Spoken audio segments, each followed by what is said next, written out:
ออเดอร์นี้จังใดก็เขียวได้นะขึ้นไปดิยาวๆลูกอีกหน่อยนึง3 2 1โอ้ตายทุกคนได้เข้ามาโฮมมีตติ้งของค่อยกะอยากแนะนำให้ทุกคนเข้ามาเบิ่งเนาะเป็นกรณีศึกษาเด้อเนาะว่าค่อยเทรดได้หรือว่าเทรดเสียเนาะสายเทคนิคตัวใดเดินเงินแบบใดเนาะการตั้งเป้าได้เป้าเสียได้มันเป็นแบบใดเนาะใครที่อยากเทรดตามกะวิเคราะห์ไปนำกันเนาะวิเคราะห์ไปนำกันเลยอันนี้สำคัญเนาะตามได้ส่วนได้ต้องยอมรับความเสี่ยงให้ได้ทุกคนเนาะบริหารทุนของตัวเองให้เป็นเนาะคืองบของค่อยนี่ค่อยต้องบริหารให้ได้ประมาณ5หมายเด้อทุกคนเด้อถ้าว่าค่อยพลาด5ไม่ติดนี่ค่อยจะพักถ้าได้กำไรตามเป้าค่อยก็จะพักคือกันเนาะปิดไม่ให้ก่อนเนาะถ้าว่า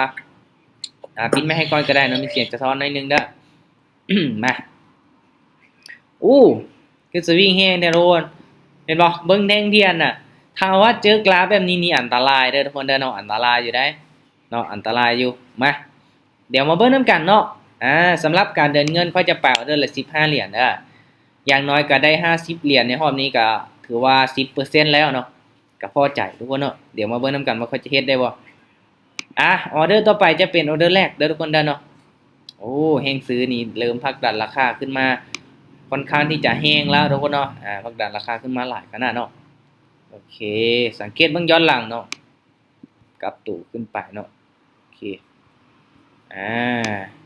โซนหลังๆมามันเป็นแนวโน้มขาขึ้นเนาะแต่ว่ามาฮอดจุดนี้เนาะปรับตู่ลงมาน้อยนึงเนาะตอนนี้ก็กลับตู่ขึ้นไปแล้วป้าทุกคนเนาะเอาเด้อแบบนี้เด้อทุกคนเด้อเนาะเบิ่งเอาค่อนข้างที่จะสวิงแฮงเนาะสำหรับ Bitcoin เด้อทุกคนเด้อมาให้ทุกคนเบิ่งเอาเป็นกรณีศึกษาเนาะว่าค่อยจะสามารถสร้างกำไรได้บ่ใครที่ยังบ่มีงบเนาะเอาเงินเดโมออกมาฝึกเทรดนำกันก็ได้ทุกคนเนาะโอเคสำหรับการวิเคราะห์ทุกคนเนาะ1เลยค่อยจะเบิ่งแท่งเทียนเด้อเบิ่งการเคลื่อนที่ของมันเนาะเบิ่งเน็ตวอลุ่มไปพร้อมเนาะเบิ่ง2เส้นตัวนี้เนาะโอเคทุกคนเนาะออเดอร์แรกเด้อ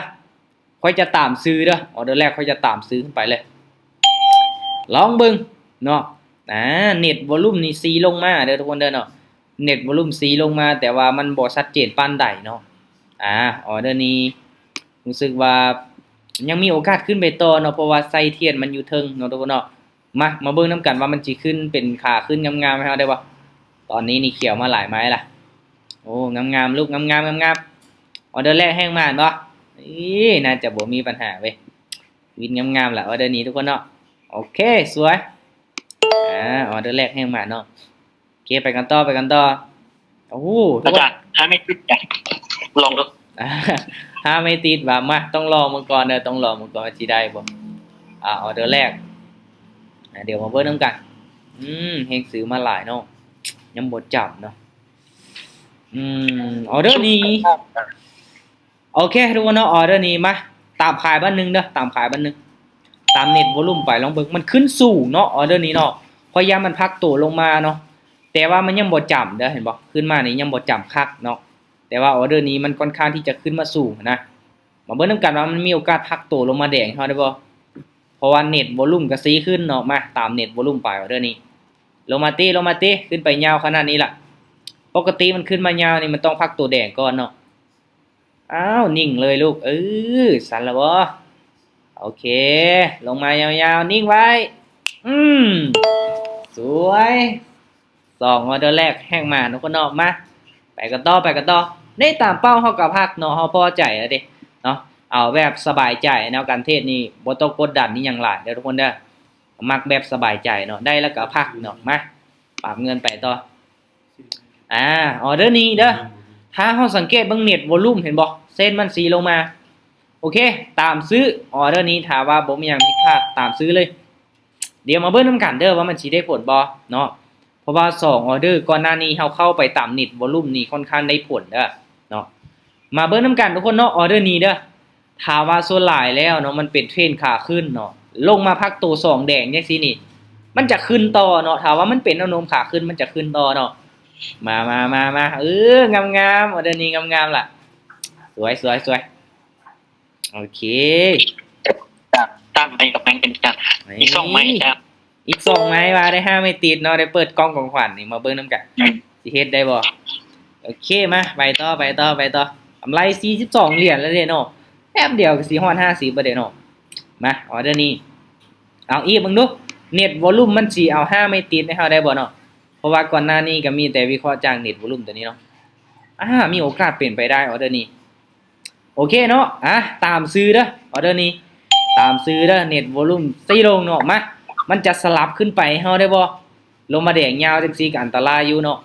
มาเบิ่งนำกันเด้อเนาะถ้าวันเน็ตวอลลุ่มได้ผล เรียกว่าชิปปิดอันแดงน้อยจ้ะ เสี่ยงอยู่เนาะออเดอร์นี้มันก่ายเนาะมันก่ายแทงเทียนเขียวเนาะขึ้นได้ โอ้ ขึ้นได้ไม่ซี่นะจ๊ะ ไม้ที่สี่ละมามันต้องสลับให้เฮาได้ละออเดอร์นี้ขึ้นไปยาวๆลูกขึ้นไปเห็นบ่ทุกคนเนาะเส้นสีส้มตัวนี้เริ่มตัดขึ้นไปแล้วได้ ตามใจกันโอ้ เขียวอึ๊บโอเควู้สี่ไม้ตีแล้ว มา มา จ้ะ อีกไม้นึง ไม่นี่เน้นๆจัดไม่นี่ได้แล้วก็ เน้นเดี๋ยว บายให้บายมัน โอเคตอนนี้ขึ้นไปละโอ้ออเดอร์นี้มันแห้งแท้ บุเป็นตาค่ายที่จะไม่อาจารย์ มา จะมันแห่งซื้อมาไล่หด ออเดอร์นี้ด้ะโอเคออเดอร์นี้ทุกคนเนาะตามซื้อเด้อซื้อไม้สุดท้ายแล้วมาเอาว่าวิ่งเขาจะได้5ไม่ติดออเดอร์นี้ บ้านกัน เอา โอ้ลงมาซ้ำอาจารย์ ขึ้นได้แห้งซื้อมาหลายแล้วนี้มาลุ้นเมื่อน้ำกันว่ามันจะขึ้นต่อให้เขาได้บ่ออเดอร์นี้ส่วนเน็ตวอลลุ่มไปมาเสื้อมันนี่แห้งซื้ออยู่ออเดอร์นี้ขึ้นไปติลูกมาลุ้นเมื่อน้ำกัน เป้าจัดเป้า ได้ออเดอร์นี้จังใดก็เขียวได้เด้ขึ้นไปดิยาวๆลูกอีกหน่อยนึง3 2 1โอ้ตายเกี่ยวกับบุญ เสียดายไม่บวกขึ้นโอ้ยเสียดายเว้ย ไม่เดียวนะอาจารย์ เดียวนั่นน่ะเหมือนเฮ็ดกันคักโพดบ่ได้ออเดอร์นี้เอาไม่ฮู้น้อยเดียวเท่านั้นบ่ขึ้นเนาะก็ส่วนเน็ตวอลลุ่มไปได้เนาะส่วนเน็ตวอลลุ่มมาออเดอร์นี้ปรับเงินเด้อทุกคนเนาะออเดอร์นี้เด้อตามขายมาออเดอร์นี้โอ้บ่ค่อยงามเด้อออเดอร์นี้บ่ค่อยงามเนาะ น้องบัวหันเนี่ย ออเดอร์นี้มันเปลี่ยนแปลงหน่อยนึงเนาะตอนท้ายบ่งามปานใดบ่เป็นหยังในเมื่อได้ออกไปแล้วก็โอ้มันตามซื้อก็ดีเนาะโอ้ อาจารย์นั้นห้าไม่ติดนี่เฮาอันบ่ออกต้นเรื่องกันก็ได้วะ บ่เลย คะแนนแต่ได้พอได้ห้าไม่ติดอยู่ภายในหัน บ่เขาต้องออกทุกออเดอร์ติดต่อกันเนาะโอ้ออเดอร์นี้เสียดายการฟ้าวโพดคือถ้าว่าเฮาสังเกตเบิ่งดีๆเนาะเน็ต กันตลาด BTC ว่ะอาจารย์ แม่นตลาด BTC เด้อตลาด BTC เนาะเน็ตวอลลุ่มมันก็บ่ค่อยชัดเจนปานใดเนาะโอเคมาออเดอร์นี้เขียวเนาะโอ้เสียดายบ่ได้5ไม่ติดบ่เป็นหยังเฮาก็ยังได้กำไรเนาะนะออเดอร์นี้ก็ปรับเงินโอเคเนาะถ้าว่าบ่มีหยังเปลี่ยนแปลงเด้อออเดอร์นี้ค่อนข้างชัดเจนอยู่ซื้อตามซื้อขึ้นไปเลยมาถ้าว่าวินนี้เฮาจะได้ตามเป้าเด้อถ้าว่าวินเฮาจะได้ตามเป้าเนาะแต่บ่ฮู้ว่ามันสิขึ้นไปได้บ่ลงมาแห้งแถวเด้อนี้ ไม่ใช่อีกหันตลอดอาจารย์ โอ้ยบ่ได้ติบาดนี้เนาะ เขาส่วนมาเด้อในว่าสิยินบ่ ตามได้ส่วนได้ทุกคนเนาะตามได้ส่วนได้มาเบิ่งนำกันเนาะกามแน่นอนเนาะในเมื่อมันวินติดๆแล้วเนาะโอ้บ่ได้ติออเดอร์นี้ลงมายาวแท้โอ้มันตามขายลงมาให้สุดก็ดีเนาะออเดอร์นี้เนาะถ้าว่ามันอยู่ใกล้เส้นสีส้มตัวนี้นี่มั่นใจเลยเนาะเมื่อกี้นี้เนาะแต่ว่าสุดท้ายเนาะย่อขึ้นไปพลาดไป3ไม้แล้วได้บาดนี้ได้มาเดี๋ยวมาลุ้นมานำกันเนาะ3แท่งเทียนแดงว่ะ3แดงเขียว1ต้องมาแล้วล่ะเนาะมาปรับเงินเด้อออเดอร์นี้โอเคตามซื้อ3แดงเขียว1จัดไปทิ้งนี้เข้ามาเดี๋ยวเฮามาลุ้นมานำกันเด้อว่ามันสิได้ผลบ่ว่ามันสิได้ผลบ่ออเดอร์นี้เนาะถ้าว่าได้ผลนี่เอาได้ตามเป้าเนาะถ้าว่าบ่ได้ผลก็น่าจะต้องได้คูณเงินขึ้นไปที่ลูกขึ้นไปได้นะนี่ออเดอร์ทำมาหากินออเดอร์นี้มาเดี๋ยวเฮามาลุ้นมานำกันเนาะจังใดลูกจังใด5วิสุดท้ายโอเคเขียวอึบ ฮู้ออเดอร์ทำมาหากินทุกคนเนาะเอ้ยวิน เป็นใจบ่อาจารย์ มาสิจำได้เนาะกำไรมา75เหรียญเกินเป้าเลยเด้อทุกคนเด้อเนาะโอ้ว่าสิอยากให้มันได้5ไม้ติดได้แต่4ไม้เนาะ น้องทำไมทำมาชีวิตแล้วนะอาจารย์มันก็มีอยู่ปานนั้น แม่นน้อยเดียวเท่านั้นเนาะคิดว่าสิขึ้นเขียวได้แล้ว สารางามเลย โอเคทุกคนเนาะพอใจแล้วได้อรอบนี้เด้อตั้งเป้าไว้ก็เกินเป้ามาเห็นบ่กำไรค่อย249เหรียญแล้วมื้อนี้เนาะได้ติด4ไม้ติดเนาะโอเค ประมาณนี้ทุกคนเนาะสำหรับรอบนี้ก็กำไรเนาะพอเนาะเฮาจะบ่อยู่กับกราฟเพิ่มจุดเกินไปเนาะในเมื่อได้กำไรเฮาก็พัก นะพวกใหม่อะ ได้กำไรแล้วก็ เจ้ามาแล้วพวกอันนั้นนักกีฬาไม่อย่างนั้น ปิดไม้ให้แน่เนาะ ปิดไม้ให้ก่อนก็ได้เนาะโอเคทุกคนจังใดมีกำไรบ่หรือว่าบ่กล้าที่จะตามซะมาถือว่ารอบนี้ก็โอเคอยู่เนาะแต่ว่าเกือบไปได้5ไม่ติดเว้ยบ่เป็นหยังอย่างน้อยก็มีกำไร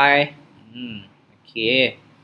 สำหรับกราฟของ BTC เนาะลักๆแล้วเบิ่งแนวโน้มของมันตอนนี้เนาะเมื่อกี้นี้ก็ตามเน็ตวอลุ่มก็ได้ผลอยู่เนาะตามเน็ตวอลุ่มไป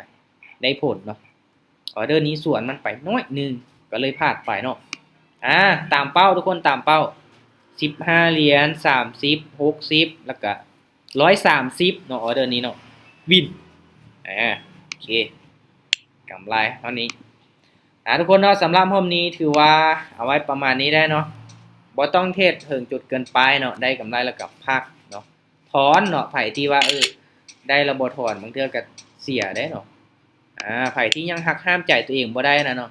ได้แล้วก็ถอนเนาะถ้าว่าเฮาเริ่มนิ่งแล้วเนาะเทศได้กำไรเฮาก็เก็บไว้หั่นก็ได้เนาะบ่มันก็บ่เสียหายเนาะเฮาเก็บเหรียญมันนี่ก็บ่เสียหาย